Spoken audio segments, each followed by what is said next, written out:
Velkomin í Listasafn Reykjavíkur, Hafnarhús. Ég Njörður Sigurjónsson, á Háskólanum á Bifröst og við erum í samstarfi við Listasafn Reykjavíkur að halda hér málstofur. Þetta hérna fyrri af tveimur og yfirskriftin á þessari málstofu menningarstjórnun og mannaldarsúpa kemur ekki af góðu. En við erum búin að svona aðeins að henda á milli okkar hugmyndum þetta efni. Þetta eru samræður sem að við höfum á bæði innan menningarstjórnunar í náminu hjá okkur og svo hefur verið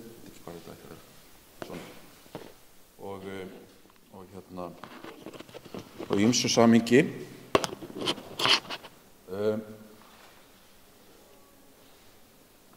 Og í raun og veru erum við að velta fyrir okkur samtímann. Bara hvað það sem að menningarstarfsemi, menningarstofnanir og fyrirtæki hafa að segja það sem að í stóru samhengi má kalla mannöld. Það að segja umhverfismál í stóru samhengi, áhrif mannsins á jörðina. Og í sömu skilningi vil fólk halda því fram að þetta sé fremur léttvægt, þetta það að segja hlutverk menningarstofnana, lista og svona skapandi starfs, það sé nú ekki mjög íþyngjandi í þessu samhengi eða hafi mikil áhrif. En í annan stað þá í raun og veru allt starf menningarstofnana farið að litast af umræðu þessi mál. Og ótal sýningar, bara í þessu húsi var hérna daginn norður og niður, þess vegna voru listamenn úr af norðurhveli jarðar og þar var, og undirtónninn stöðugt hver eru áhrif okkar á jörðina og hvað getum við gert í því og hvernig í raun og veru jörðin að breytast og það í þessu svona það sem við höfum kalla og henda á milli okkar hérna svona ákveðin mannaldarmórall, það að segja það íþyngjandi kvíði og skömm yfir flugi og sóun. Ég hef stundum talað við hérna og þetta kemur sem sagt hér í dag ætlar sem sagt Bergsveinn Þórsson sem dósent Háskólanum á Bifröst og ekki fyrir svo löngu, nokkrum misserum lauk doktorsgráðu í safnafræði og skrifa meðal annars þetta, mannöldina og tengsl við söfn og síðan hann ætlar að halda hér stutt erindi svona hálftíma og eftir hef ég fengið hana Vigdísi Jakobsdóttur frá Listahátíð í Reykjavík til þess að taka þátt í samræðum með okkur hver skrefin gætu verið, hvað við gætum verið að hugsa og hvað þau í Listahátíð hafa verið að gera. Og þetta kemur sem sagt við vorum saman í panel á ekki ómerkari stofnunin Icelandic Airwaves í haust og þar sem við ræddum þetta í samhengi tónlistar og einhvers staðar þessi hugmynd líka að það ekki hugmyndin okkar heldur þessi nagandi í raun og veru hugsun að kannski menning og listi bara sóunar fyrirbæri. Það að segja sem gengur út á að brenna hluti og halda veislu. Eitthvað sem við getum gert, það eitthvað sem við ættum að vera að gera og svo hérna síðustu svona umræðurnar sem við áttum í aðdragandann að þessu, ég svona að reyna að setja sviðið fyrir þessum stóru erfiðu hugtökum við Helgagur hjá Bifröst sem hjálpaði mér að svona setja þetta saman. Við vorum að velja mynd til þess að hafa í kynningunni og við vorum búin að hafa prófið eitt og annað en þetta kemur nú svona stopp fótó úr mynd af banka og listamaðurinn Kristoffer Müller, þjóðveri sem að vinnur á Argentínu. Ég þekki hann ekki neitt en hann framleiðir mikið af svona digital olíuverkum sem að ég ætla ekki að giska á hvernig eru búið til. En þarna mikið gremlin, þarna mikið svona ykkur skratti sem er bæði gráðugur og en líka svona eins og eitthvað sem að býr innra manni, eitthvað svona sem að naga manna innan. Og eftir það, og ég fekk verið að segja bakþangað þetta en við ákváðum að halda okkur við þennan litla skratta. En ég ætla ekki að hafa meiri inngang að þessu. Jú, ég ætlaði að minnast á, það var eitt sem ég ætlaði að minnast á. Já, það var einn sem, hugmyndir sem sagt kemur frá það bók sem að kom út fyrir 2 árum held ég, The Anthropocene Unconscious Climate Catastrophe Culture, þetta Mark Bull, þar sem hann í raun og veru heldur því fram að allt sem við séum að gera, hann að svara spurningunni af hverju ekki fjallað meira umhverfismál í listum og bókmyndum, kvikmyndum og svo framvegis. Og hann segir, það verið að fjalla þetta allstaðar. Þetta undirliggjandi í öllu sem gert í dag og við túlkum verk, við túlkum upplifun okkar af framvindu út frá þessum ramma sem að býr orðið innra með okkur. Hvað sem við getum gert núna bara velta því fyrir okkur hvað þetta hvernig hegðum við okkur og hvernig hugsum við það og tölum það. Og með því ætla ég að bjóða Bergsvein, gjörðu svo vel Bergsvein og gefa honum orðið, gjörðu svo vel. Já.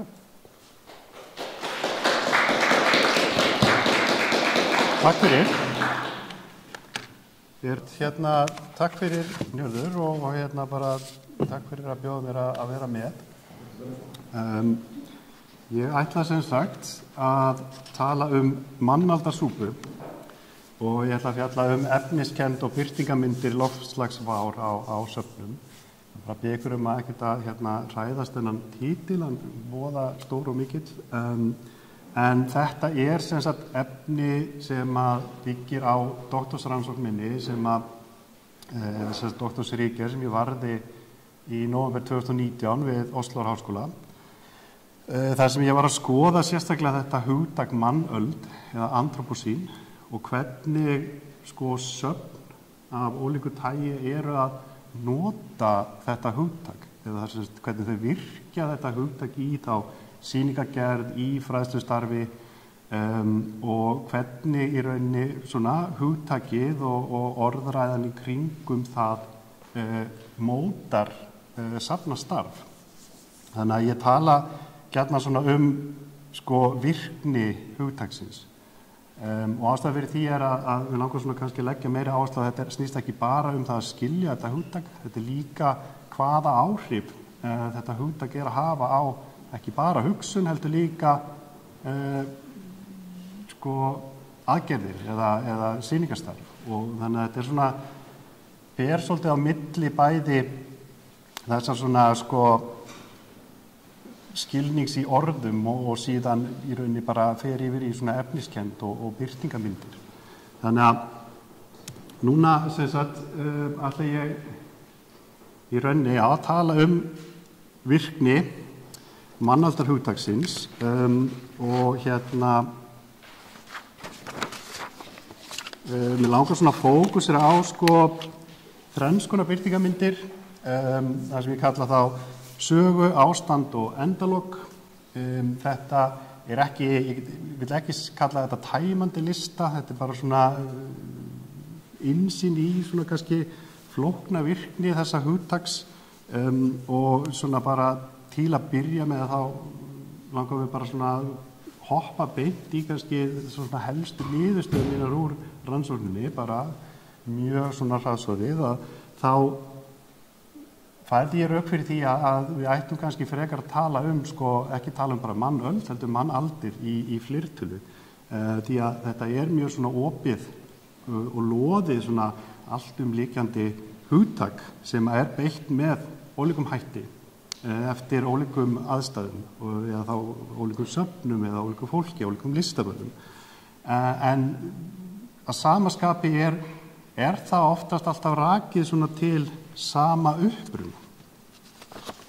Og að því að ég, kalla þetta erindi mitt mannaldarsúpu og mér finnst það svona kannski lýsa ágætlega bara þessar svona flóknu virkni hugtaksins að þetta er hálfgerð súpa með alls konar innihaldi og það er nú bara gaman að þú skildir minnast á Mark Wold og þá er þetta hérna smá tilvísun í bókina Anthropocene Unconscious þar sem hann listar upp öll þessi ólíku orð sem að fólk hefur svona gefið sér leyfi til þess að umbreyta orðinu Anthropocene og þetta var svona voðalega vinsæll leikur í nokkur ár þar sem að fólk kepptist við að búa til svona einhver svona catchy orð yfir þetta Anthropocene og hérna telur hann þetta upp, listar þetta upp en bendir leið á að þetta er ekki bara svona einhver orðaleikur, heldur þetta líka ákveðin birtingamynd þessara ólíku sjónarhorna hvað í rauninni þetta hugtak Anthropocene hefur komið af stað eða svona bara fellur inn í bara mjög flókna og umfangsmikla umræðu loftslags og umhverfismál. Og hérna, þannig að mér varst svona þetta er ágætis dæmi að á bakvið flestallar þessi orð liggur ákveðin svona skilgreining eða ákveðin krítík á þessu orði Anthropocene eða mannöld. En við kannski byrjum bara á svona byrjuninni, ef við getum sagt svo, að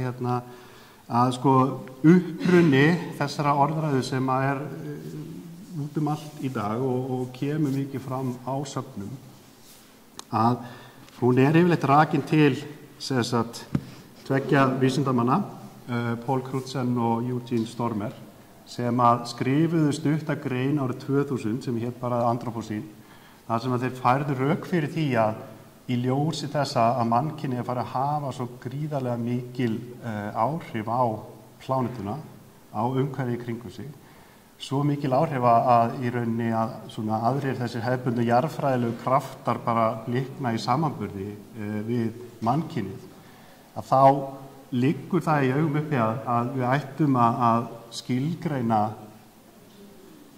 daginn í dag eða bara samtíman sem sagt mannöld.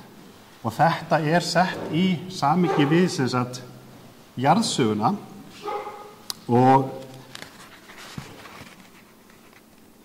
í rauninni beint einmitt að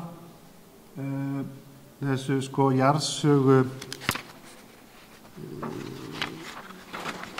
líkani eða tímabili. Þetta í rauninni þetta sem við kalla geological time scale og notað af jarðfræðingum til þess að bara tímasetja jarðlög og efni jarðarinnar í jarðsögunni.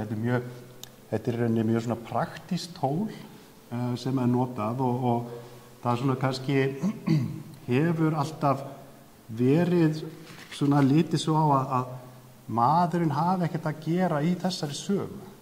Enda erum við að tala yfir 4 milljarða ára og öll þessi umræða í kringum þetta Anthropocene snýst í rauninni bara bara svona eitt pínulítið strik þarna efst til vinstri.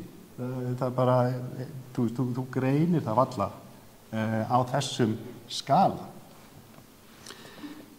Það sem að gera síðan er að þetta svona leið og þeir henda þessu fram, Crutzen og Stormer, að þá svona fer boltinn að rulla og síðan 2008 settur á fót svona vinnuhópur þar sem verið að fara bara hafin vinna við að hvernig ef við ætlum að láta Anthropocene verða að hluta af þessu jarðsögu þessum tímaskala að þá í rauninni þarf að uppfylla ákveðin skilyrði. Það þarf að finna í rauninni upphafspunkt sem að finnst í jarðlögum jarðarinnar þvert á alla jörðina, þannig að það þarf að finna einhver efni, greinaleg efni í jarðlögunum sem að hægt að aðgreina frá öðrum tímabilum og þannig getur við í rauninni hafið svona formlega öld eða aldarbil í jarðsögunni.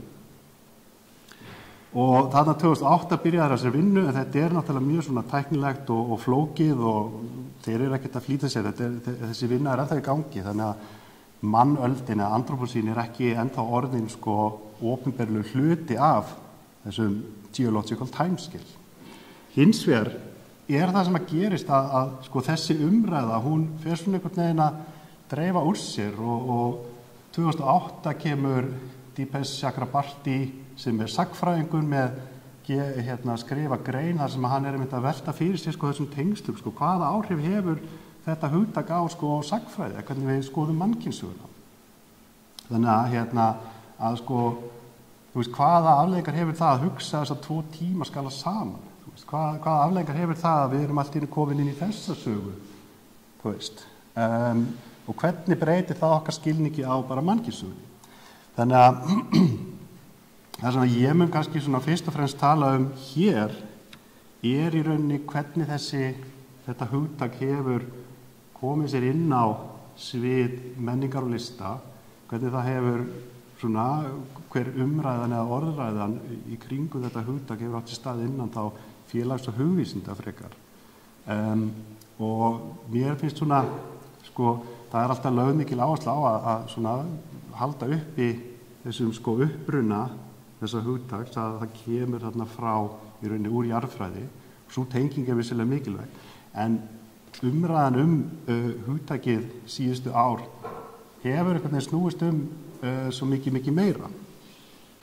Ein kannski birtingamynd, fyrsta birtingamyndin inn á söfnum sem við langar að tala frá sýningu á Deutsches Museum í München, Þýskalandi, sýning sem hét Welcome to the Anthropocene, The Earth in Our Hands. Og þetta sýning sem var 2014, þetta var þeir flaggaði ofta að þetta hafi verið fyrsta stóra sýningin mannöldina á safni. Ég mun sýna ykkur sér myndir af fyrstu stóru sýningun í Norður-Ameríku og safnin mjög gjörn að flagga þessu. En höfum við framsetningu, veggur, þar sem þú ert með gripi úr safni Deutsches Museum sem vísinda- og tækniminjasafn. Og þetta tengist rosalega bara beint inn í það sem að Crutzen og Stormer voru að tala þeir til dæmis nefndu sem mögulegan upphafspunkt af mannöldinni að það væri uppfinning gufuvélin og að það væri hægt að rekja í rauninni upphaf þá aukins útblástus til þessar uppfinningar. Og höfum við þá í rauninni eina birtingamynd sem við langar að kalla bara mannaldarsaga. Og það þessi áhersla það sem verið að rekja sögu mannaldarinnar, að rekja hana til ákveðins upphafspunkt. Og það sem þau á Deutsches Museum gerðu að þau tóku í rauninni upp beint frá þessari hugmynd Crutzen að gufuvélin væri þessi upphafspunktur. Síðan líka innan þessa veggjar, það rauninni þessi pappakassaveggur, það þarna á annan tug safngripa sem að tákna ólíkar tæknilega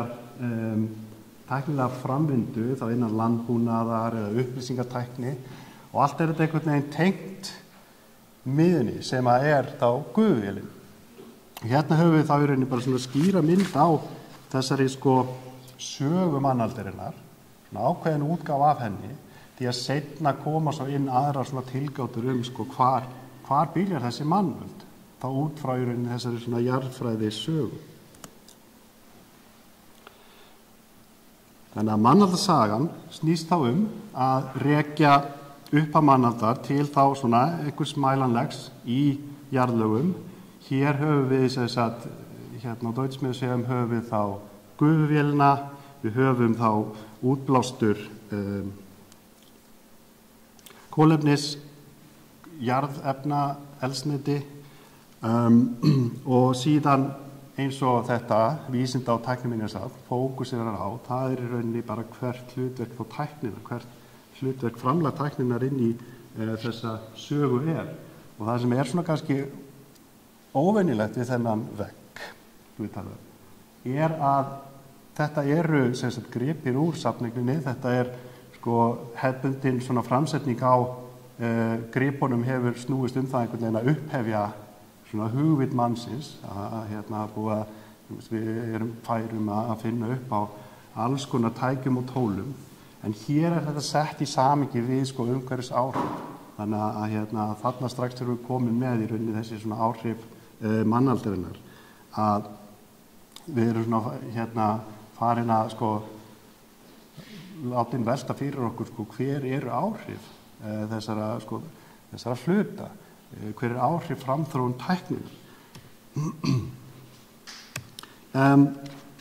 Annað dæmi svona, mannallar sögu, það þessi gripur hér. Þetta sem sagt kallast plastiglómerat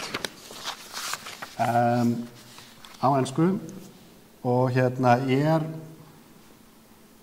hálfgerður steinn en ekki steinn, þetta bara einhver svona samsetning af ólíkum efnum, sandi, steinum, rusli, þetta veiðarfæri, net og ýmislegt og það sem heldur þessu saman í rauninni plast.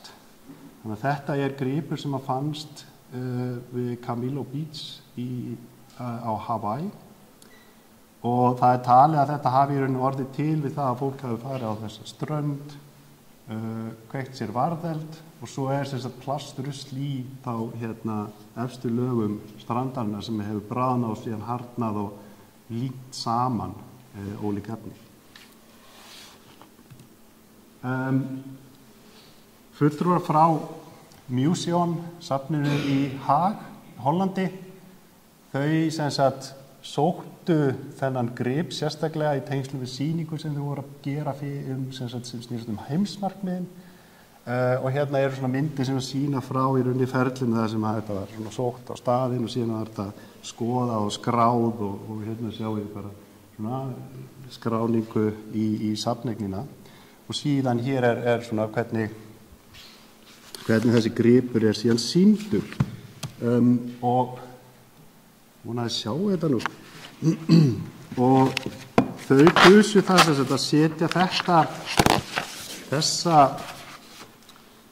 þennan grip, það vist ekki takt að kalla þetta stein, þetta ekki alvöru stein, en þessi gripur settur í samhengi við sko jarðsöguna, þar sem að þau inn í sýningarkassanum eru líka gripir sem sýna sem eru þá alltaf sko 2 milljarða ára gamlir og þetta svona það sem þau kalla building blocks of the earth og nýjasta dæmið þá plast.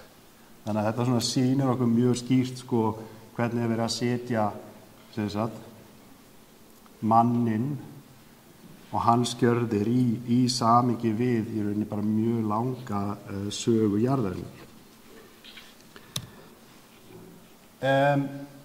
Þetta plastiglómerat hefur líka verið svona tekið í önnur samhengi, bara dæmið sýning sem heitir Arf eða Arfur sem var búin til af Björnar Olsen, Þóru Pétursdóttur sem eru fornleifafræðingar og Jóar Nango sem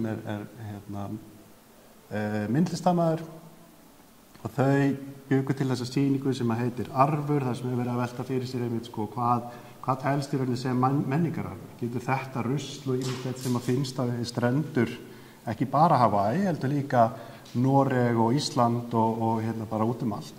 Þetta partur af okkar menningararfi? Getum við fara að tala sko arf mannaldarinnar í þessu samhengi. Síðan annað dæmi, það sem sagt Kelly Jaswak sem myndlistarmaður. Hún var reyndar hluti af teymi sem að fór þarna á Camilo Beach og skrifuðu grein þessa steina eða þennan fund og lögðu fram í rauninni tillögu að þetta gæti verið einmitt möguleg svona efniskennd birting mannaldarinnar. Gæti verið upp á mannaldarinnar að það plastið sem að finnst nú bara út allatreysur, þú veist. Og hún safnaði þessum gripum og stillir þeim síðan upp bara einum og sér, lætur þá svolítið bara svona tala fyrir sjálfa sig og ég veist þetta mjög áhugavert að því þetta svona einhvern veginn fær mann svolítið, setjum maður líka pínu í svona einhverja fagurfræðilega stellingar sko, maður hugsa bara ok, þú veist, getum við verið að tala sko fagurfræði mannaldar, þetta eitthvað fallegt eða þú veist, svona einur og sér lítaði nú ekkert illa út og mjög svona áhugaverið, þannig að ég sjá að það eru mjög svona ólíkar nálganir á bara þennan eina grip og svona ólíkar birtingarmyndir hans. Eins og þarna á Museum þá eru þau að setja þetta í samhengi við jarðsöguna. Á Deutsches Museum þá tóku þau gufuvélina sem svona upphafspunkt. Þannig að þú ert með svona ólíka upphafspunkta og það er það sem að hefur einkennt svolítið umræðan sko hvað þegar á að vera svona ræða, ok, hvenær byrjar þessi mannöld og það var þess að grein sem var skrifað 2015 af Simon Lewis og Mark Maslin sem að voru einmitt að velta fyrir sér þessari spurningu sko hvernig eigum að skilgreina mannöldina og þeir tóku svona ólík dæmi það sem að hefur svona orðið kannski ofan á í þessum mögulegum upphafspunktum og þar á meðal í rauninni innbyltingin og gufuvélin. Atómöldin að það er rauninni sko kjarnorku sprengjur og geislavirkni sem er hægt að mæla allt yfir jörðina sem svona út af þeim og það sem var svona kannski áhugavert við þeirra nálgun er að þeir voru ekki eingöngu að sko nálgast þetta svona tæknilega út frá sko hvernig finnum við þessar mælilegu sko agnir í jarðlögunum heldur voru þeir líka að velta fyrir sig sko hverjar eru afleiðingar þess að skilgreina mannöldina út frá þessum tímapunkti hvaða áhrif hefur það á sko frásögn hvaða áhrif hefur það hvernig við sko tölum mannöldina að ef við horfum til iðnbyltingarinnar þá er náttúrulega jarðefnaeldsneyti svolítið svona kannski ofan á. Kjarnorkusprengjan, það er náttúrulega svona kannski leiður okkur í svona ennþá myrkari sko sviðsmyndir mannöldina þar sem að vera að tala sko tækni, framþróun tækni út frá sko eyðileggingu, stríðsrekstur og varnarmála.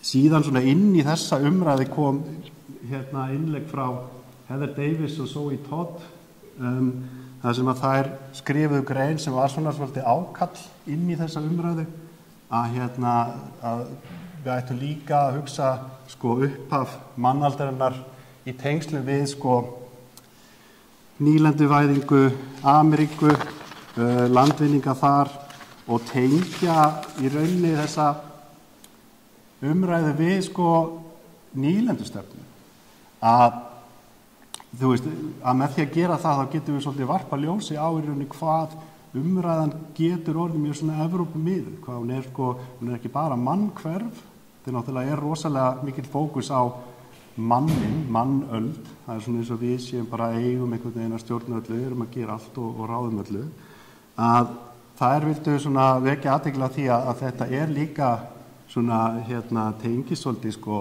nýlendustefnunni, þetta tengist í rauninni sko að þessari sögu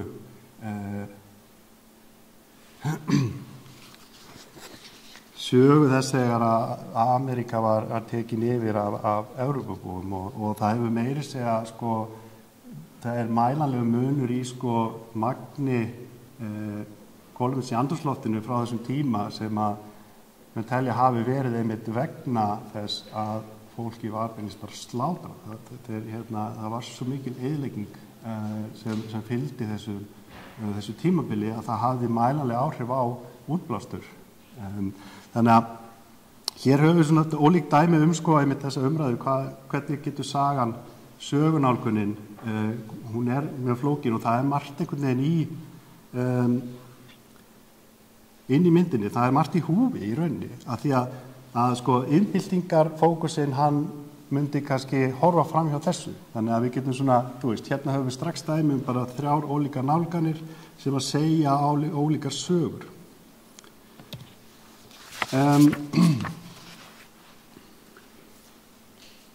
Og mér finnst svona sko að því ég er að tala birtingarmyndir inn á söfnum, þá er hérna bara tilvitnun í sem sagt grein sem var skrifuð, sem birtist 2021, frá Lottelíni og Ídu sem það sem þær voru að skoða tóku saman upplýsingar sko 41 sýningu sem fjölluðu mannöldina og fundu það út að þessi vinkill, þessi sko kritíka á sko nýlendustefnuna nánast ekkert sýnilegur og þeim finnst að vera mjög svona ákveðin ráðgáta.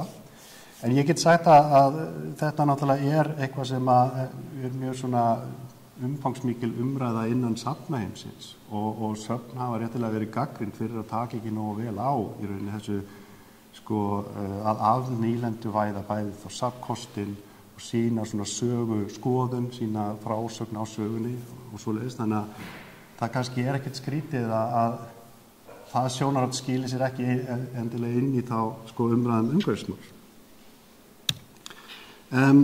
Næsta svona birtingarmynd, það langar mig að fara aftur hérna til Deutsches Museum. Hérna bara teikning af sýningarrýminu, þarna brúna striki þarna, þetta hérna veggurinn sem ég var að tala og hér höfum við svona 6 fleka sem við kalla það sem voru svona ákveðin þemu sem hérna þú gast labbað og skoðað. Og hérna langar mér svolítið svona kannski að fara frá þessari svona sögunálgun þar sem við erum að tala sko uppruna mannaldarinnar og fókusera svolítið bara á samtímann. Þú veist að það svona ákveðið svona kannski ástand, það mannaldar ástand. Að þú getur einhvern veginn sko upplifað mannöldina í gegnum, þú veist, að skoða í kringum þig og þessir 6 flekar sem þau voru með þarna á Deutsches Museum voru með ákveðin þemu, þú hafðir rauninni sko, þú veist, þéttbýlisvæðingu, það var fókus á mat og þróun, það var sko maður og tækni og þetta einhvern veginn var svona algjör hrærigrautur, ekki súpa í rauninni, það sem þú gast labbað, það var ekki ákveðin þráður sem þú áttir að fylgja, en þú gast labbað og skoðað bæði safngripi úr safnleikninni, það voru líka listaverk, það voru lánsverk og það voru svona sérsmíðaðar svona innsetningar í tengslum við þetta. Þetta var orðið svona mjög svona flókið og já, kannski pínuruglandi, en ágætis dæmi þá þetta svona sjónarhorn á mannöldina út frá samtímanum í staðinn fyrir að taka fortíðina. Sömu sögum að segja af sýningu sem var í Carnegie Museum of Natural History í Pittsburgh í Bandaríkjunum. Þar tóku þeir einmitt þessi svona kannski þemu þar sem þú labbaðir inn á sýninguna og þú gast farið á ákveðin staða sem að vera að skoða sko loftslagsbreytingar, síðan fórst að skoða annar staða sem voru sko útdauði tegunda og þannig að hérna höfum við líka í rauninni þessum svona samansafn af ólíkum gripum sem voru byggðir á rannsóknum sem átti sér stað innan safnsins. Það var svona kannski svolítið fókus á svona, já, líffræði eða náttúruvísindi, svona sérstaklega líffræði og vistkerfi. Og ef við ætlum að sko, það bara svona fljótt kannski samanburður á milli þessar 2 sýninga, það sérst annars vegar Welcome to the Anthropocene, Deutsches Museum og We Are Nature, Living in the Anthropocene, þarna við Carnegie Museum, Natural History. Og ég svo sjá kannski þá þetta svona, já, svona ákveðin endurtekning og mér finnst svona kannski hægt að greina svona að þetta fókusin að sko í staðin fyrir að þú horfir á ákveðin upphafspunkt og vinnur þig svona nær samtímanum að þá ertu allir bara komin einhvern veginn akkurat í miðjuna á þessu hrærigraut eða í þessu öllu messi. Og þetta tengist líka ákveðin svona orðræðu sem á sér stað mannöldina og það kemur svolítið úr mannfræði, ekki síst á hugmyndum Anu Ching, Heather Swanson og fleirum sem gáfu út þessa bók Arts of Living on a Damaged Planet. Síðan líka komið bara núna nýlega Rubber Boots Methods for the Anthropocene og þetta svona mikið verið að pæla í hvernig upplifum við, hvernig opnum við augun og skoðum samtíman og bara sættum okkur við það að vera að lifa á tímum umbreytinga og eyðileggingar eða sköpunar. Það að við þurfum kannski svolítið bara að skoða og upplifa heiminn upp á nýtt. að sömu reglur og áður gilda ekkert endilega núna. Þannig að þetta svona það sem að mér langar að kalla bara svona mannaldar ástand, það sem það er áhersla á samtíman og þetta sem að kemur frá eins og önnur ting það sem að hún talar oft þú veist í rauninni bara hvað mannöldi getur verið þversagnakennd, að þetta snýst svona einhvern veginn flókið samspil ólíkra tímaskala, það eru margar lífverur, við erum að tala þetta er ekki bara maðurinn, þetta er líka önnur dýr og lífverur, þetta eru hlutir, þetta er orðið svona einhvern veginn algjörsúpa og aðferðin við einhvern veginn að skoða það svolítið að rekja sig í gegnum þetta, bara að taka skref fyrir skref, skoða, horfa á tengsl, hvernig er heimurinn að myndast, hann er stöðugt einhvern veginn að verða til. Þetta er ekki bara svona einhvern veginn bara, það er ekki fast í þessu. Síðan bara svona, því að kannski að renna út á tíma, bara snögt að það langar með að minnast á Anthropocene Project, sem er svona ljósmyndasería, kvikmyndir sem að fjalla sem sagt, hvernig Anthropocene birtist víðs vegar heiminn. Hérna er eitt dæmi ljósmynd eftir Edward Pitinski og þetta er svona kannski þessi svona, allavega fyrir mig skapar þessi hugrenningatengsl við endalókin. Þú veist að það sem svona kannski vofir yfir allir þessari umræði í rauninni þessi svona dystopía, að þú veist, við erum einhvern veginn á einhverju leið, erum á einhverju svona óafturkræfri leið til eðlíkingar og þá er náttúrulega eðlilegt svona, af því við talum þar móral, þú veist, eðlilegt að spyrja sig, er öll von úti að það er mjög áhugavert að setja þetta í samhengi við til dæmis eins og það sem að Kyle White talar að þessi svona dystopíska sýn sem að tengist oft mannöldinni, hún er oft á tíðum mjög svona Evrópumiðuð og að þetta svona kemur svolítið fram í þessu mannkverfa sjónarhorni og bara ákveðnum hugmyndum mannlegt eðli og þetta er svona kjarnin í kannski þessari sterkustu krítík á mannaldarhugtakið að þú veist, að hún byggir á svona bara mjög svona afmörkuðu skilgreiningi á hvað að vera manneskja, þú veist, að tala mannkyni sem jarðfræðilegt afl, að það er einhvern veginn að setja okkur öll undir einn hatt og að það náttúrulega mjög svona problematískt, ef við getum sagt, að því að það svona eyðir út í raun öllum þessum núansum ok, þú veist, við vitum vel að hvort sem við tölum þjóðir eða ákveðin samfélög, hvort sem við tölum norður og suður hvel jarðar, að það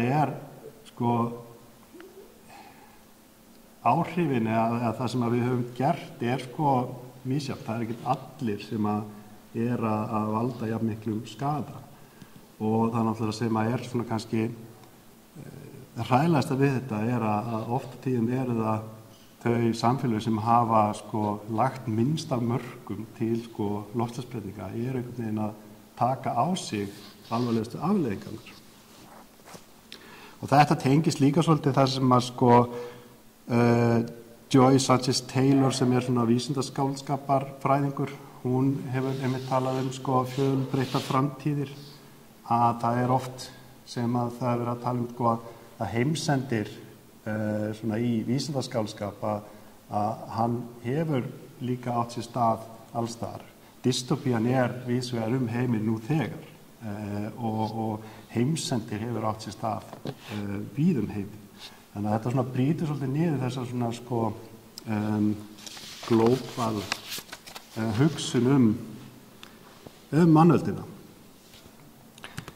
Þannig að ég búinn að fara svona, í gegnum þessi svona þrjár birtingamyndir, getum við sagt.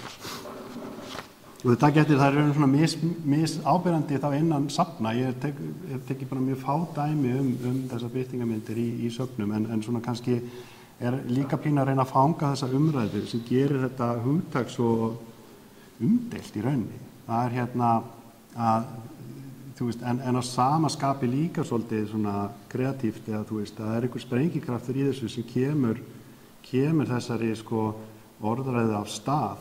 Mikið af þessu náttúrulega hefur átt sér stað undir öðrum sko formerkjum og þetta ekkert nýtt. Þú veist, það ekkert nýtt að tala sko að tengja umhverfis váina við sko nýlendustefnu eða eitthvað slíkt, en hún svona einhvern veginn safnast öll saman undir þessu hugtaki. Síðan langar mér bara svona síðast núna áður en ég klára að svona kannski tengja við svolítið það sem við ætlum að ræða núna eftir að því nú er ég búin að tala svolítið bara hugtök og svona hvernig þau birtast fram í sko sýningarstarfi, miðlun og fræðslu, hvernig við getum sko svona stuðla að vitundavakningu og hvað til aðgerða og allt þetta sem að sko söfn og menningarstofnanir eru mjög svona vilja gjarnan gera. Að sko hugtök eða okkar svona skilningur á loftslagsbreytingum þetta svolítið svona einhvern veginn nýtt ástand og eins og Andri Snær Magnússon skrifaði í bókinni sinni að þessar breytingar að þær eru sko flóknari en flest allt það sem að við höfum svona einhvern veginn erum vön að fást við og þetta er stærra og meira heldur en það sem við þekkjum og við höfum kannski ekki eins og bara réttu myndlíkingarnar eða réttu orðin. Eins og tungumálið einhvern veginn skorti tæki til þess einhvern veginn að ná utan. Þannig að ég held að svona umræða hugtök og skilning og þá líka virkni orða að hún sé mikilvægur þáttur í þessu líka alveg eins og að tala sko ákveðnar aðgerðir eða þú veist því að við sjáum það að sko stjórnsýslan er að taka sig saman í andlitinu með þetta og það er að tala sko mælanleg markmið og það er svolítið verið að, þú veist, við erum með þessa tæknilegu hlið á aðgerðum, þú veist, mótvægisaðgerðum og aðlögunar aðgerðum, en við þurfum líka svolítið að svona, hafa hugsunina og virkni hennar svona í huga líka þegar að við erum að reyna að ná þetta. Það sé bara stopp nú. Takk fyrir.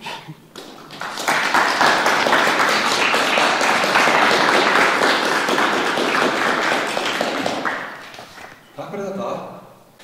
Nú langar mig að bjóða þér og Vigdísi að koma hérna upp og maður færa bara stóla hérna.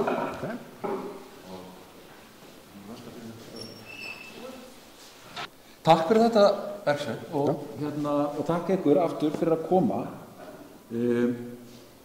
Hugmyndin var að hafa umræður á eftir og þar sem við getum aðeins rætt þetta út frá þeim kannski svona ramman sem við erum að eiga við og með langaðilega kannski og áður en að við kannski fáum að spyrja þig, Bergsveinn, og ég vil endilega líka leyfa bara og hvetja ykkur til þess að sem eru hérna með okkur að rétta upp hönd bara og spyrja.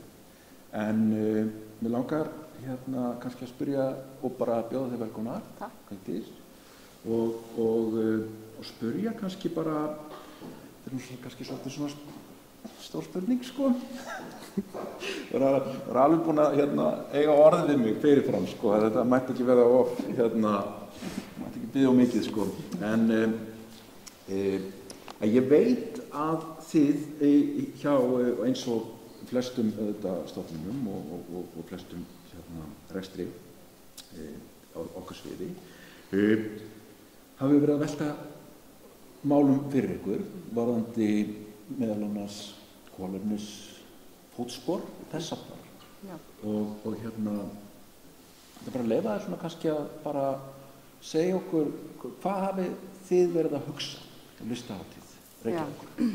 Þetta er náttúrulega bara svona mál sem maður getur ekki hugsað það er bara þannig og það fyrir mér alltaf yfir mig þegar ég heyri svona kynningar eða lesgreinar sem eru á þessum nótum og maður sér þetta í þessu samhengi og sér þessi línurit sem að sýna hvernig hlýnun jarðar er bara þessi veldisvöxtur sem er í gangi Og þá verður maður náttúrulega að líta í eigin barm og segja, ok, ég í þeirri stöðu að stýra menningarstofnun, lítilli menningarstofnun, en menningarstofnun sem samt þannig að hún í raun og veru hugsuð til þess að færa list erlendis frá til landsins og kynna hana fyrir Íslendingum og fólki sem á Íslandi.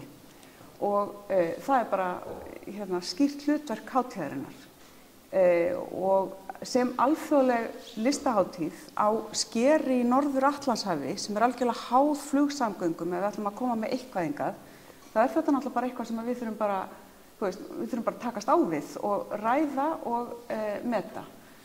Og bara svo ég segi það strax að þá eiginlega svolítið, þó að við viljum taka og axla ábyrgð hvað varðar hvert einasta kolefnisfótspor sem að við eyðum, og þó að við viljum gera bara allt sem í okkar valdi stendur til þess að hafa það sem minnst og vera sem ábyrgust í okkar rekstri, þá finnst okkur ekki vera valkostur að hætta að flytja inn listafólk frá öðrum heimshlutum. Og ástæðan sú, svo ég reyni nú að segja það á einhvern einfaldan hátt, að til hvers lífað í fyrsta lagi ef að við getum ekki mætt öðru fólki í gegnum listina og fólki annars staðar frá með annars konar hugmyndir sem víkka út okkar hugsun og hjálpa okkur í leiðinni kannski að takast á þessar stóru spurningar, þessu stóru vandamál. Og annað að það aðgengi sem okkur, sem mjög, það algjörlega í hjarta stefnu listahátíðar í dag að listir séu ekki forréttindi fárra heldur réttur allra. Og ég tönglast alltaf á þessu vegna þess að þetta bara algjörlega okkar leiðarljós og það snýst þá aðgengi að hér fólk búsett á Íslandi sem kemst aldrei til útlanda, hvort sem það til dæmis vegna efnahags eða vegna fötlunar eða eitthvað slíkt.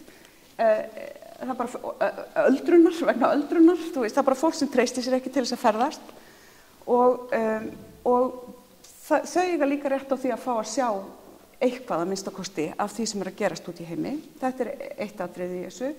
Og svo þetta líka bara svona mannréttinda mál í svona global samhengi. Og ég hef oft talað að ég á baku mig svolítið djúp slóð af kolefnisfótsporum og ég líti á það sem svona mína heilaga skyldu að gera sem mest úr þeim kolefnisfótsporum, þá ég við að ég hef ferðast töluvert mikið og í mínum fyrri störfum og verkefnum þá hef ég notið þess að fá að ferðast mikið til dæmis á Suðurhveli til Suður-Ameríku og Asíu og Úkraínu, bara mjög víða og mætt þar listafólki og séð list og tekið þátt í vinnusmiðum og ýmsu og ég vegna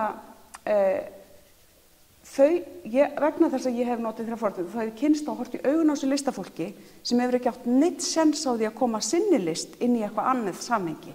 Það alltaf við Vesturlandabúarnir sem ferðumst og sýnum okkur og erum bara algjörlega frjáls og við gleymum því að bara stærri hluti mannkyns, og það að tala um listafólk, hefur ekki möguleika á því að presentera sína list í nýju umhverfi.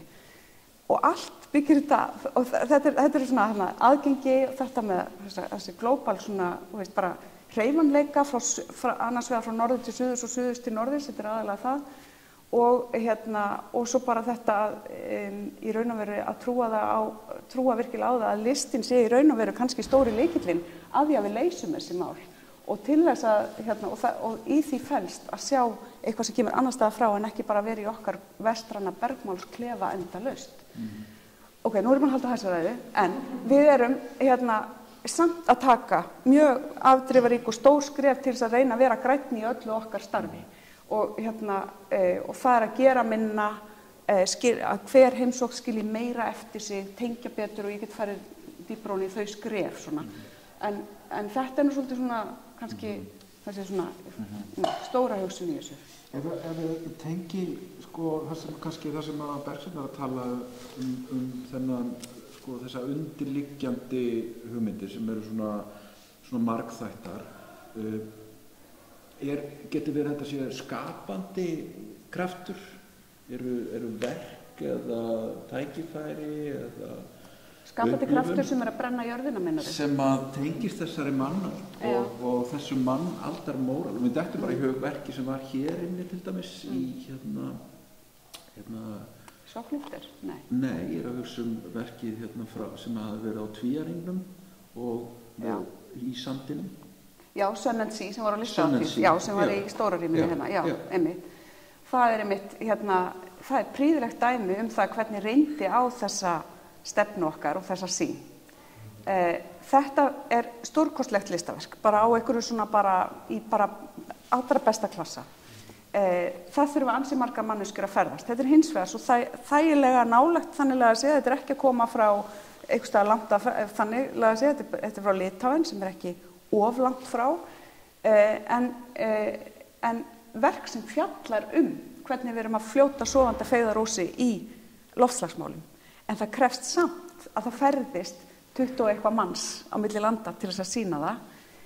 Hins vegar skilur það svo mikið eftir sig þar sem það fer og fær okkur til þess að hugsa virkilega og það nær til mjög breiðs hóp sem er akkurat það sem við viljum gera hjá Listahátíð. Við fórum, þarna greindum við verkefnið alveg niður í öreindir og tókum hvert einast atriði fyrir þar sem við mögulega gátum bara haft kolefnisfótsporin sem fæst og svo þegar við vorum búin að því, það var alveg frá því að hafa sem fæst það sem ferðuðust, sleppa forheimsókn og reyna að gera allt það á netinu, hafa nota sand sem er bara svartan íslenskan sand, ekki einhvern hvítan sem þurfti að flytja lengra að, eins og verkefni svo sem kallaði á, en við ákváðum að nota svartan sand sem var bara mjög spennandi og komið einhverja nýja sögn inn í þetta og svo var algjört lykilatriði þegar við vorum búin að eyða öllu þessu og til þess að bæði peningum og kolefnisfótspori til þess að koma þessu upp, þá skipti öllu máli fyrir mig að það yrði svo ókeypis inn. Þannig að hér gæti hver sem er komið að sjá þetta. Það væri ekki þá bara fyrir einhverja útvalda fáa sem að væru annarkvort með menningarkortið eða væri tilbúin til að borga sig inn á listasafni. Þannig að, og það hófst, það kostaði smá vinnu að koma því í gegn, en það hófst og við sáum sko ekki eftir því að hér var röð út á götu bara í þessa daga sem þetta var hérna. En og mjög fjölbreyttur hópur sem sá þetta og þannig er aðgengið aftur að togar alltaf á móti fyrir mér, togar spurningunum aðgengin, hún togar alltaf á móti spurningunni umhverfissjónarmið. Þess að þú veist að kannski segja okkur frá Bergsveinn var svona, já, hvernig þetta hugtak og hvernig þessi hugsun er að koma fram í sýningum í það sem þú skoðaðir í þinni rannsókn. En er hugsunin að hafa kannski önnur áhrif inn í söfnin? Er þetta fyrst og fremst einhvers konar vitundarvakningar og það er mjög auðvelt að vera svona sýnískur í kringum þess að líka þar að segja þetta þessi bara til þess að tekið eitthvað box eða skreita sig með einhverjum svona virtue merkjum dyggðamerkjum ef ég snarra og eða er breyting innan safnaheimsins á einhverjum grundvallaratriðum? Já, ég meina bara já og nei svona eiginlega ég held að þessi svona að söfn horfa rosalega mikið til svona þessara möguleika að þú veist að söfn eru rými þar sem er hægt að koma þessari umræðu af stað og já þessi vitundavakning er svolítið kannski ofar á blaði en það eru náttúrulega svona innan kannski fræðana þá náttúrulega er líka verið að horfa svolítið á skoða svona hvað þú veist bara þessi grundvallar hugsjón safnastarfs að safna og varðveita þú veist gengur þessi hugmynd einhvern veginn gengur hún upp í framtíðinni ef við þurfum að taka inn bara þú veist þurfum að hugsa sjálfbæra þróun eða sjálfbæran rekstur og getum við þá stöðugt verið að stækka söfnin og varðveita meira og það eru þú veist þessi ákveðnu skilyrði við varðveislu skilyrði það er heilmikil orku notkun í þessu þannig að það náttúrulega er vissulega mikil umræða í gangi hvernig er hægt að minnka kolefnisfótsporið en ég held að þessi svona grundvallar kritík þú veist getur þetta þýtt að við þurfum einhvern veginn bara að endurhugsa hvað safn er eða þú veist mér finnst það það finnst mér verið svolítið svona áhugaverð pæling en ég get ekki séð að það eigi sér mikið stað svona innan safnana en vissulega er mikil meðvitund það svona kolefna fótspor og þessa hluti en þetta er einhvern veginn svolítið erfitt þegar þú ert með þú veist einhvern svona kjarnastarfsemi stofnana að þú reynir að höggva sem minnst á það í þessu. Það alltaf sko, ég meina ef að tilveruréttur safna byggist á því að það varðveita menningar og náttúruarf heimsins, að þá ferð ekkert að fórna því. Þú veist, þannig að það svona ákveðin fasti sem einhvern veginn þú gengur aldrei á sko. Og það náttúrulega bara svona, þú veist, tengist að inn í svona stærri umræðum bara samfélagi. Við náttúrulega getum ekki hætt að vera til, eða hvað? Ég meina, þú veist. Það er valkostur. Það er valkostur. Það er valkostur. Við þurfum að velja, sko. Nei, og mér finnst þetta er svolítið svona kannski líka tengist inn í þessa, sko, svona gagnrýni á þessa umhverfisumræðu að stundum fókusinn meiri á, sko, hvað við erum að gera umhverfinu en við glemum að hugsa hvað við erum að gera hvert við annað, sko. Þú veist, þannig að þessi svona við þurfum líka að tala sko réttlæt umskipti, eða þú veist, réttlátt umskipti. Og að sko við sem búum hér á Íslandi að við þurfum bara að sætta okkur við það að við þurfum að fórna meiru heldur en aðra þjóðir. Að þú veist, við þurfum að gera okkur bara tilbúin til þess að taka á móti fólki, þú veist. Það geti verið okkar framlagi, þetta skilur við. Það er partur af þessari aðlögun. Þannig að já. Nú er ég komin eitthvað aðstanna. Það er valkostur að hætta bara að draga bara saman allt og ég meina COVID sýndi okkur að það er hægt að gera það bara svona. Það þarf bara að standa að okkur eitthvað smá ógn til þess að við verðumst ekki geta annars en það sannaði ýmislegt svona fyrir manni COVID ástandið hvað í raun og veru bara mannkyni getur brugðist hratt við þegar ógnin er svona augljós og svona rosalega nálæg. En vandinn með þessi umhverfismál öll og umhverfisvana er að hún er ekki alveg áþreifanleg fyrir okkur og við erum ekki að sjá fólk hrynja niður, ekki hérna en það er svo sem í öðrum löndum sérstað. Hún er áþreifanlegri annar staðar og en það er valkostur líka, ég mitt sagði við vorum að spjalla þess á undan. Það er valkostur fyrir listahátíð, þó að það standi í samþykktum, en ég geti vantarlega rætt það við stjórn og við getum gert eitthvað til að breyta því. Það er valkostur að segja, við ætlum að hætta að flytja inn erlenda listviðburði. Við ætlum að fókusera á þann fjölbreytileika og það dásamlega listalíf sem er hérna á Íslandi. Og það er alveg fullt til. Og svo bara bjóða upp á það, bjóða upp á slíka dagskrá. Og það er meira þess að hún yrði meira þess að mjög fjölþjóðleg, skiljiði. Það er svo mikið af listafólki af erlendum uppruna sem er búsett hérna núna. Og ég hef íhugað þannig möguleika. Og eitt af því sem við erum að gera, við erum að draga saman aðeins sko, það sem við erum að flytja inn. En í staðinn reyna að láta hvern viðburð skilja meira eftir sig, að bjóða listafólkinu að dvelja lengur á landinu, tengjast við og virkilega horfast í augu við sko, listafólk héðan líka og áhorfendur á okkur svona fjölbreyttari hátt og meiri hátt. En það eru valkostur líka að leggja niður bara alveg svona óþarfa innan gæsalappa, sem ég leit ekki á sem óþarfa. En ég er hrædd að eftir svolítinn tíma þá færum við að sjá mjög neikvæð áhrif þess. Það er eiginlega punkturinn minn. Og hann myndi fara að felast í því, ef þetta væri bara svona alþjóð, ef það væri að taka svona alheimsákvörðunum, að nú bara sinni bara hver sínum og bara allt sé bara svona dreigja úr nærumhverfinu. En ég held bara, ég er bara skítrædd við þá sílómyndun sem yrði þar svona í hugsun og í menningu og við myndum bara mjög fljóttur að fara í stríð við hvert annað og já, ég hef enga trú á því ástandi. Þú útilokað Akureyri? Alls ekki útilokað Akureyri. Listahátíðir að við slökkum að hluta áðurum? Já, einmitt. Þegar við erum með eitthvað svona, eitthvað bókhald og svona reynda svona integrera þessa hugsun inn í svona rekstrarmódel. alveg frá 2018 þá höfum við sett inn í fjárhagsáætlanir kolefnisjöfnun en bara fyrir ferðalögun sem náttúrulega bara hluti af kolefnisfótspor viðburða. Við erum náttúrulega viðburðadrifin, þannig að allt viðburðir bara sem að koma og fara svo. Og viðburðum sem við höfum beint staðið að, stundum erum við í samstarfi og svona, þannig að við höfum haldið utan það.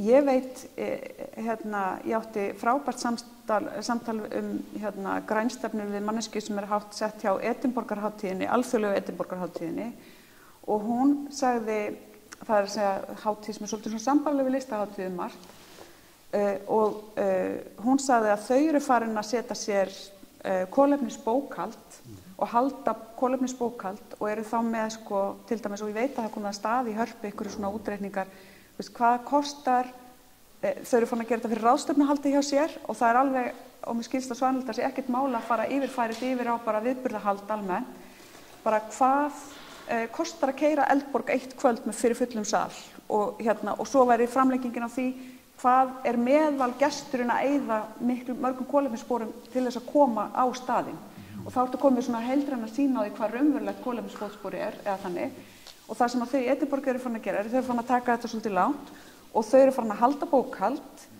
og setja sér markmið af því að þá eru þau búin að draga ákveðna grunnlínu þau eru búin að sjá hvað þessi hátíð var sirka mörg kolefnisfótspor í heildina og þá fyrir næstu hátíð setja þau sér budget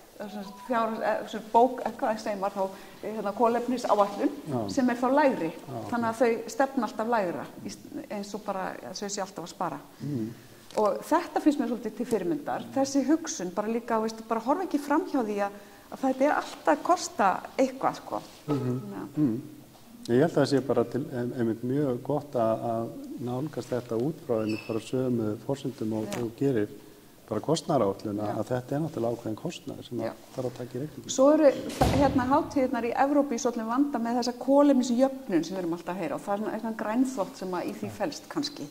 Að þú segir bara já, við kolefnisjöfnum flug allra okkar sem var svolítið hugsunin hjá okkur fyrst og þau eru með þess að komin í þannig vanda, ég sagt ykkur að það verið að fara að gera núna í samstarfi við skógrækt ríkisins af því að það ekki hægt að planta eiginlega fleiri trjám í Evrópu, það ekki pláss, það ekki hægt að búa til fleiri skóga þannig að samtök evrópskra listahátíða European Festivals Association, þau eru með projekt sem heitir Festival Forest sem verður á Íslandi og þau eru að fara að starta þessu núna í maí og við erum auðvitað viðloðandi, við viljum auðvitað vera með í þessu þó að ég sé svona pínu þetta kannski bara við erum bara að styðja við grænþvott annara en en það allavega verið að reyna eitthvað við höfum ekki verkfærin þá við vitum ekki, spara kolefnisfótsporin og svo þetta að planta trjám eða fylla upp í skurði hvað fleira getum við gert, það einhvern veginn vandinn Þetta verður svona fairies in the festival forest Já það verður áhugavert að sjá hvort þetta tekur við sér Hér virðist ennþá vera pláss fyrir skóga Endilega, þeir eru með einhverjar spurningar Já, gerð svo vel Ég er með 2 spurningar meðan svona þess að minnka kolefnisspor og þannig að það ekki að hafa þá í sambandi við önnur söfn og listahátíðir fjárfestum bara mjög góðum og verkefnum myndavérum og þá bjóða upp á svona hálfgerðan sýndarveruleikatúr sem upp að fólk þess að koma inn og hitt meira bara eitthvað sem ég las með að það myndast meira súrefni frá þara heldur en við erum að fá úr trjánum og kannski að reyna að setja meiri kostnað í það að reyna að fjölga þara þar sem að kannski vinnum meira á móti þetta ekkert eitthvað djúphugsa og eitthvað sem svona pælum Þetta áhugavert Já, ég held að þessi tölvutæknin býður upp á ýmislegt og ég held að sjálfur rétt, ég sá til dæmis í mann fyrir sá fyrstu flottu svona sýndarveruleika ekki svona, það var bara á tölvuskjá myndlistarsýning og það var Ai Weiwei sýning sem var í London fyrir mörgum árum og hún var svo flott á þá, núna væri þetta bara svona basic einhvern veginn, en þú veist, maður labbaði inn á safnið og svo satt hann á bekk og talaði við mann í smá stund og svo fór maður og maður gæti sko fengið vídeo eitthvað. Ég held að fyrir söfn sé alveg rosalega miklu möguleikar í þessu eftir því sem að tæknin verður betri og svona. Listahátíð hins vegar, hún þrífst á, hún snýst og hverfist lifandi viðburði. Það hennar kjarni og þannig að það svolítið svona öðruvísi en það samt ýmislegt hægt að gera í þessu. En eitt sem að við höfum til dæmis tekið tillit til í okkar drögum að grænstefnu, það að við söfnum upp þessu digital rusli og þessu rafræna rusli og ég mjög miklu áhyggjur því að það bara, og sérstaklega núna með þessari gervigreindatri, það bara farið að, nú bara komin svona veldisvöxtur í þá framleiðslu og það ekkert smáræða orku sem þarf til að halda þeim gagnaverum gangandi. Og mest af þessu drasl sem við notum ekkert, bara sorphaugar sem að þurfa orku til þess að virka. Þannig að ég held að, spurning hvað gerist þegar vetnis, hvað verið að fljóti núna með, hvort gervigreindi leysir þetta og við getum farið að kljúfa vetni, vetnissamruna, ekki kljúfa, vetnissamruna. Gjörðu svo vel. En það á þessum nótum, hvað með fjarveitni, hvað með þrývítar, skömminu eða, þurfum alltaf viðburðum og þessu, en það alltaf einhver að fara á viðburðum, getum við ekki fylgst með viðburðum bara heima? Ákveðnum viðburðum sannarlega hægt að fylgjast með heima og ég hef gert svo djörf að segja að það þyrfti eitthvað rosalega mikið að koma til í dag til þess að ég geti réttlætt það fyrir sjálfri mér og fyrir okkar stefnu og gagnvart hátíðinni að flytja til landsins stóran kór eða symfóníuhljómsveit einhvers staðar erlendis frá. Það þyrfti bara eitthvað, þið vitið, það þyrfti að vera eitthvað verkefni sem það þyrfti að vera eitthvað sem réttlætti það, eitthvað miklu meira heldur en bara að vera afburða listverkefni. Og því að til dæmis þessar óperusýningar og symfóníutónleikar sem maður sér í bíó, ég held að bíóhúsin getur komið þarna sterkinn því að það verður alveg svona upplifun. Ég hef farið á svoleiðis viðburði, það eru stórkostlegir. Ég held að þetta eftir að breytast svolítið. Ég held að við eigum eftir að og svo komið nýtt sem fyrir hátíðir sem mikið talað núna á okkar vettvangi sem concept touring, hvernig myndi ég segja það á íslensku? Sem í raun og veru, og það virkar alveg fyrir söfn líka svo sem, þar sem konsepti ferðast og mögulega listræni stjórnendur en enginn sem kemur að verkefninu annar. Og þá getur að verið við hefðum geta gert þetta fyrir Sundsea en við höfum ekki efnaði. Að það var einn möguleikin sem að listrænu stjórnendurnir buðu upp á, en það bara heilt ár undirbúningur einhvern veginn til þess að geta gert það, að gera þetta allt með lokal fólki og nota lokal óperusöngvara og allt þetta, en bara listahátíð ekki nóg stórt til að valda því. Og bara líka bara áhorfendahópurinn okkar of lítill því að það hefði svo þurft að geta gengið bara í marga mánuði til þess að borga sig upp einhvern veginn, eða já, til þess að það réttlætta sig. En concept touring svolítið stórt mál núna og það eitthvað sem við sjáum mikið gerast í Evrópu. Ég myndi vilja sjá það gerast líka á Suðurhvelinu þannig að maður geti farið að koma með þannig verkefni annar staðar frá. Þannig að það tekur bara á móti kannski 2 manneskjum en verkefnið miklu, miklu stærra en það. Ein af þeim svona spurningum sem komu upp í samtali okkar að við vorum með þeim á Iceland Airwaves. Já. Það voru erlendir aðilar sem voru með okkur og meðal maður sem hefur mikið með tónlistafólki. Tónlistafólki sem hefur áhyggjur af því að það sé að ferðast of mikið og hefur á fljúgi á milli landa og halda tónleika. Og hann var í því að preppa þau, undirbúa þau fyrir þetta og reyna að svona finna flöta á þessu meðal annars að átta sig á því að það auðveldara að fara einn yfir eða lítið unit og halda tónleika einhvers staðar heldur en að þúsundir manna eða 100 manna komi frá þeim stað til þess að sjá þig á hinum stöðum. Og akkurat í þessari sömu viku þá var að auglýsa tónleika Elvis Costello í Hörpu sem að fólust í því að þar áttu að koma hundruður ef ekki þúsundir áhorfenda með Elvis Costello þegar hann að halda tónleika kvöld eftir kvöld í Hörpu. Og ég skal viðurkenna bara svo ég letti ég var að spyrja þetta þarna og vorum að ræða þetta og svo kemur til mín blaðakona þarna eftir og hérna spyr hvort ég vil ekki koma í viðtali þetta mál eða þetta ekki athyglisvert. En sko þetta bara módelið sem við erum að reka hér á Íslandi. Það að hvetja fólk til þess að koma í þjóðum. Þetta bara viðskiptamódelið Ísland sko. Og þetta ég veit ekki hvernig ég á að snúa mér í þessu. Nei, einmitt. Þetta var eitt af því sem ég oft spurð þetta með listahátíð. Hvernig markaðssetið ykkur erlendis?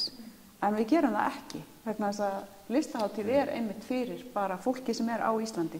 Það líka fyrir erlenda gesti. Við grípum túristana mjög mikið á ákveðna tegundaviðburðum, þá koma þeir auðvitað og þeir að skipuleggja ferðina sína, við gefum út prógrami mjög snemma þannig að þau geta svona sett þetta inn hjá sér og oft þetta viðburður svona eins og í Hörpu og svona í stóru húsunum en og myndlistarsýningarnar en við erum ekki markvisst að leita út en þetta var aðeins gert áður, eðlilega þá var bara, þú veist, þessi hugsun var ekki komin inn þá en ekki í dag. Sjáðu ykkur að svona þróun til framtíðar, hvað að fara að gerast á næstu árum, bara í umhverfi safna til dæmis? Nei, ég held að merkjanleg svona... Ég held að bara akkurat það sem við veit sér að tala bara það sem að gerast og mér þetta bara til svona bara mjög hvetjandi, það svona jákvæmt að heyra þið tala bara hvernig þið eru bæði að rýna í bæði reksturinn og svo líka bara svona hugmyndina bak við svona bara áherslur og markmiði listahátíðar. Ég held að það sé bara mjög jákvæmt og bara aðrar menningarstofnanir mættu taka til fyrirmyndar í rauninni, sko, því að þetta er líka, þú veist, kolefnabókhald, þetta er, þú veist, hugsa hvernig getum við minnkað útblásturinn og þetta snýst líka svolítið að rýna í bara af hverju erum við hér, sko. Ég held að það sé bara mjög jákvætt, sko. Og svona fyllir mann á einhverju von, sko. Þetta náttúrulega þetta er svo flókið og mikið einhvern veginn, þú veist. Við nefnum stafræna tækni sem einhverja svona mögulega lausn á því, sko, að minnka ferðalögin, en síðan er bara fótsporið það ekkert endilega minna, sko, þú veist. Þú veist, og við erum að tala þú veist, Listahátíð í Reykjavík sem er lítil stofnun og svo les maður í fréttum, þú veist, það sem er búið að samþykkja að opna einhverjar rannsóknir á, þú veist, að leita eftir olíu og þetta á bara viðkvæmum svæðum í heiminum, sko, þú veist, þannig að þetta er bara, stundum var alveg sveiflast upp og niður í þessu, sko. Svo ég henda lofti til Nei, það er alltaf áhugavert að frábært að listasöfnum og söfnum sér og vinna í þessum árum, en þetta er bara brota öllu kolefnissporið, þannig að við þurfum ekki að hafa rosalega mikið samviskuveit. En það er líka áhugavert að sjá bara hvað miðlunin, hverju skilar hún, þú veist, í kolefnisfjölduna. Þú veist, bara fræðslan og miðlunin á söfnum. Og svo erfitt að sjá það, en þú veist, ég held að það sé stóra mikilvæg það er að miðla. Og þetta, þú veist, þurfum að hugsa hitt, en þú veist, það er samt eiginlega oft dæmið fyrir dæmis eða við erum að taka tónleikasamt þegar við að fara reiknum þar, þá erum við að taka fötinu fólkinu, við erum að taka bílansökum og við erum að taka allt inn í dæmið. Þannig að þú veist, það er bara alltaf lífsfélagsgreina, sko, það allt, þannig að það er bara allt og stórt fólki. Það er auðvitað mjög margar stofnanir að gera mjög margt og það er til dæmis sko koma umhverfisstefna í leikhúsum og víðar. En kannski er þetta sko mín svona hugsun líka með þessu samtali að menningarstofnanir eru leiðandi í hugsun, þar að segja bara í hvernig svona hlutirnir eru settir fram, hvers konar spurninga er spurt og hvernig er hægt að skipta gír, til dæmis hægt að hugsa sér að það verði færri sýningar eða sko minna, því að hver bara í svona húsi eins og við erum í núna, þá er verið að setja upp sýningar reglulega og þetta bara oft bara með að við svona í það sem gengur að gerast í söfnum og þannig það á Íslandi, við gerum meira og í hverju sýningu sko þarf að henda sko veggjum og það er alveg óbóðsleg sóun sem á sér stað sko. Og þetta náttúrulega líka í leikhúsinu eins og við þekkjum sko.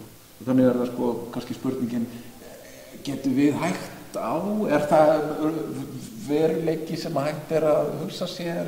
Við gerum svolítið á þessu pælingu og á þessu spurningu að ég var að tala kolefnisjafna listahátíð eða menningarstofnanir eða þannig, en í valinu á verkunum sem þú flytur inn til landsins, þú vantarlega að pæla eitthvað í hversu mikið pæla því að verkina listamennir sjálfur sé að vinna eftir sjálfbarni eða grænum. Já, þetta eitt nefnilega sem við tökum. Takk fyrir þessa spurningu, þetta góð spurning. Við höfum nefnilega smátt og smátt tileinka okkur að taka þetta samtal strax í upphafi og bæðum þetta og aðgengi. Það eru þessi tveir hluti sem að skipta, sem að við tökum bara svona fyrir utan þetta listræna almennt og allt þetta, en já, þannig að það er meira og meira, skulum við segja. En við erum ekkert alveg komin, að vera að hafna verkja því að það er, og var mikil sóun í ferlinu, kannski ekki, en við til dæmis erum farin að spyrja, við byrjum strax á að spyrja cargo, sko, af því að vöruflutningarnir eru svo óumhverfisvænir og það er bara mjög mikilvægt, en það er líka bara svolítið jákvætt vegna þess að það er líka bara dýrt. Þannig að þetta er líka, þarna vinnur saman, svona einu sinni í lífinu, það vinnur eitthvað saman sem maður vill, en það er samt aldrei á kostnað þess listræna, þannig að það er alltaf einhvern veginn svona, við leyfum því alltaf líka að vera þarna með, sko. Það er alls konar tóg.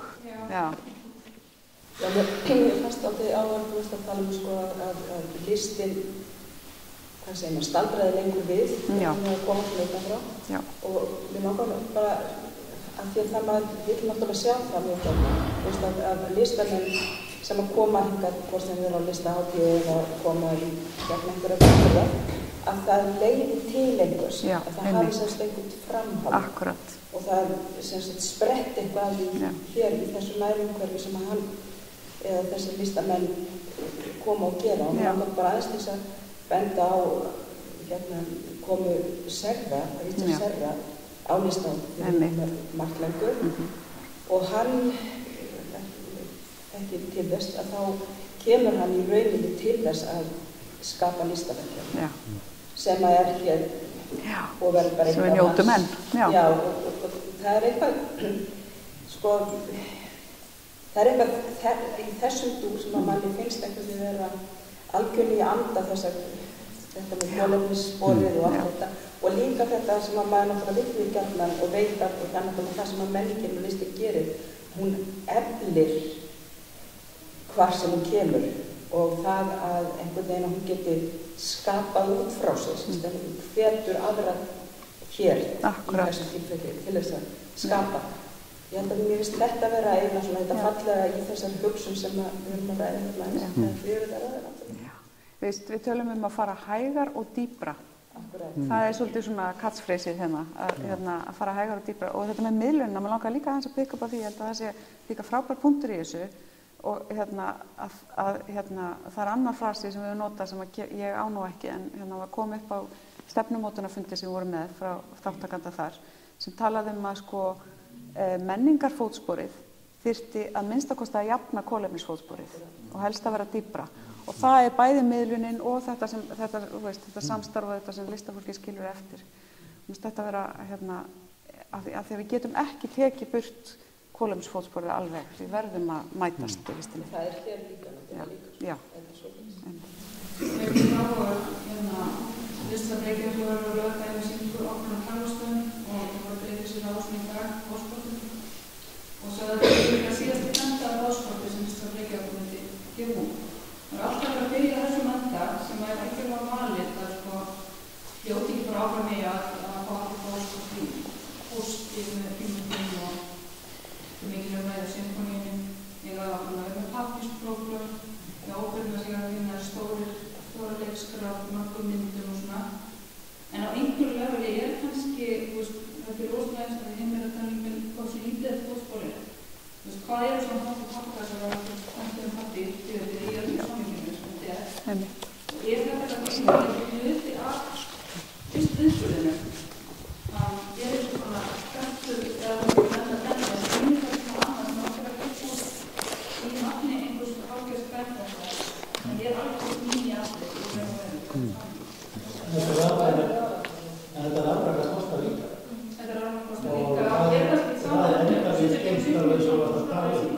það geymist í þessu rusli. Já.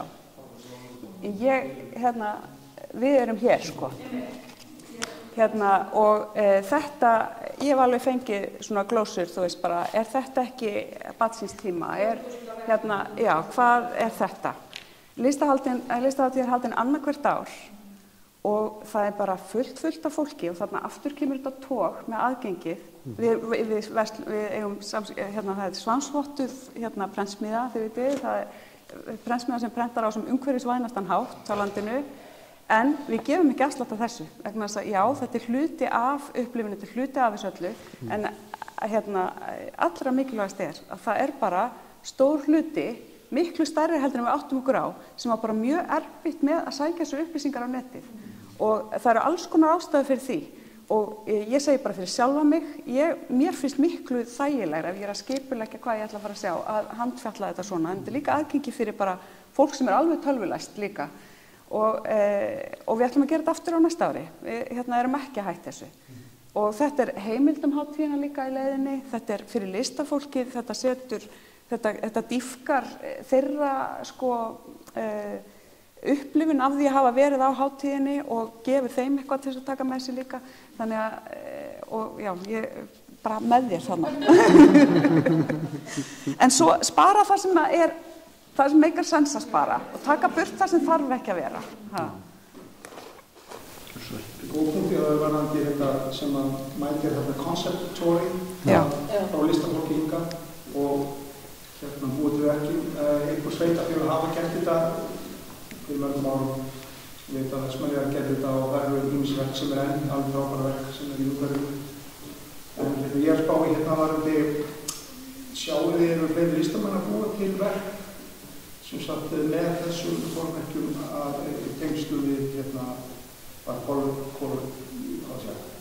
kolefna jafna eða nota svona upcycling, nota drast, nota gamalt, það er eins og við sáum hérna myndunum á hann. Það við tekja eftir því er þetta skilað sem einu í söfnin, svona upcycling verk.